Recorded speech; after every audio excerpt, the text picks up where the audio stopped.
This video is for the linear and nonlinear journal page. So when we're talking about a linear function or a linear relationship, we're talking about any function that forms a straight line when it's graphed. So if it is not a nice, pretty straight line, then it is not linear. And so you're going to draw a single straight line, and these can be written in slope-intercept form, which is y equals mx plus b. Exponents are not greater than 1. So you're not going to have x squared or, x to the third, anything like that. If you see an exponent that's greater than 1, then that is not a linear relationship. And so examples would be 2x plus 7 or y equals 4. Oh, and the other thing is they cannot have a variable in the denominator. So you're not going to see an x on the bottom of a fraction. Those would not be linear. So again, in a graph, they're going to be this nice, pretty straight line like this blue line. If you look at a table, they're going to have a constant rate of change. They're going to have the same rate, which means they're going to change by the same thing every time. So if we look at our x's and y's here, we can see that every time we've added 1 to the x, and then we can see that we have gone up by 3 every time with the y. So nonlinears are going to be these curved graphs.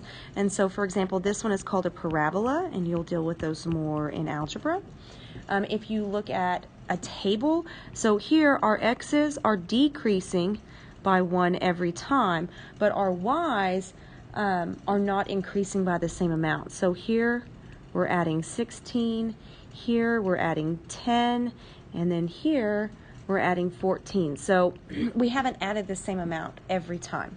So non-examples, y equals x squared or y equals 8 over x. This is the same if I would write it that way. So again, we said that the x cannot be in the denominator for it to be linear. And so down at the bottom here, we're going to look at examples and determine if they're linear or nonlinear.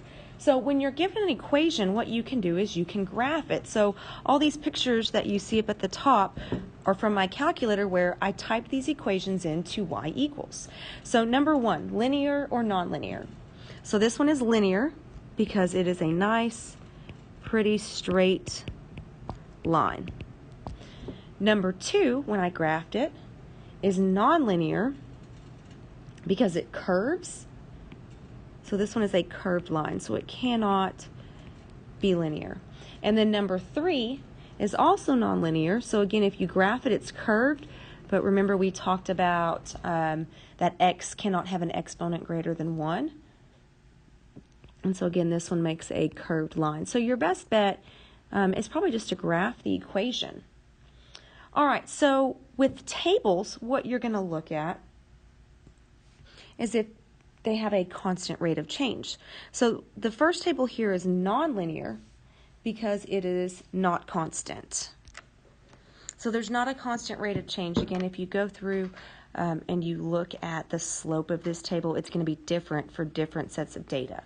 And then the second table here is linear, and it's linear because I can write a nice pretty equation for this one, y equals 3x plus 2.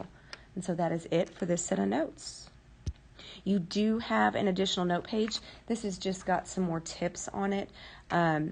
This shows you again the table, what the table should look like, what the graph should look like, and then linear equations, what they should look like if you're given an equation, if it's linear, what it looks like. And it also gives you what the nonlinears look like.